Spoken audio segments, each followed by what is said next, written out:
Hey guys, thanks for watching. I just want to do a little bit of kind of like a story time today and just kind of talk about how I learned to love my moles, specifically the ones on my face, because it used to be an insecurity of mine when I was younger, like middle school. I'll never forget, probably a year and a half ago, I got this comment. It made me feel really amazing. I will never forget. It was a girl and she messaged me, and like I always knew that if I was going to be like doing stuff online on social media, I would definitely want to inspire girls and women, like 100%. But this comment like really struck me. I won't forget it because she said something about like, she was like, I've never seen someone else with a mole on their chin just like mine. You know, I've always felt insecure about it, but you know, seeing you has made me feel really good. And that was just like a really amazing feeling to me. Owning my insecurities and finding love for myself can inspire other people and can inspire other girls. And I think that's kind of where it kind of began for me, of just like when it comes to insecurities, instead of changing them, which we're kind of in the society of now, it's not for me. And this is just kind of my truth. I never really like specifically mentioned one of my insecurities before. So I did used to be insecure about the moles on my face, not for any like real particular reason. I just didn't like them that much. Honestly, the reason I had gotten more confidence for them was from my mom, because I remember telling her I want them removed, and she told me a story about Cindy Crawford, one of the absolute biggest supermodels of the 90s, very beautiful, and she told me that she had a mole and it was even much bigger than mine, and she had one, I think it's around here somewhere.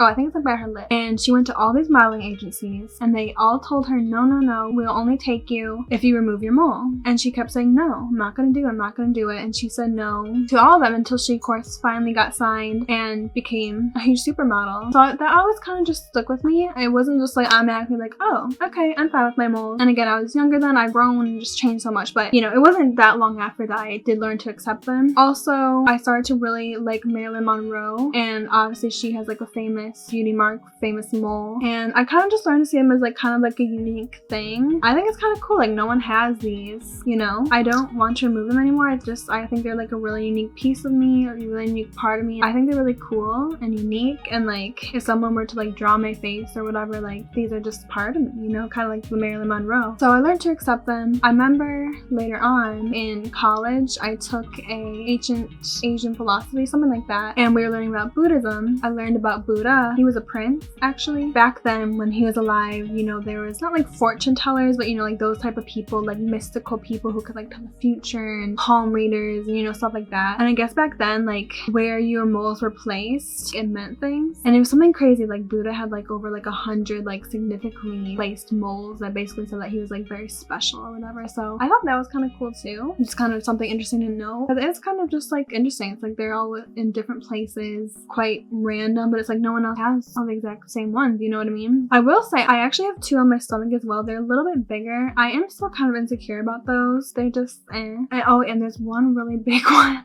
on my toe, which I don't like either, but it is what it is. The main ones back then were the ones I wanted to take off of my face, but now I'm totally accepting of those. I would remove a mole if I went to a doctor and they said like they were cancerous. That's the only reason I would. I'm at the point now where like I hope I never do have to remove these, because I feel like they are so a part of me. I actually like love them now, really, because I feel like they're a part of me and they make me unique. Over the years, I've just learned to find that to me, like beauty is those things that make you unique and special. And just for me, like if I do something to beautify myself but really is to just kind of like fit in and look like everyone else, kind of lame. I always love unique things like on other people. I just kind of want to share that little story, and maybe the Cindy Crawford story can help someone else out there who kind of feels a little insecure. And I just want to keep inspiring girls to accept themselves and love themselves and find the beauty within themselves as much as I can. It's definitely the thing I'm most passionate about, I'd say, in the whole world, at least for right now. So that's why I've recently redone my YouTube channel to be all about expanding the concept of beauty, the beauty concept. So be sure to subscribe if you are into those type of videos. If you are subscribed, I will see you in my next one, but if not,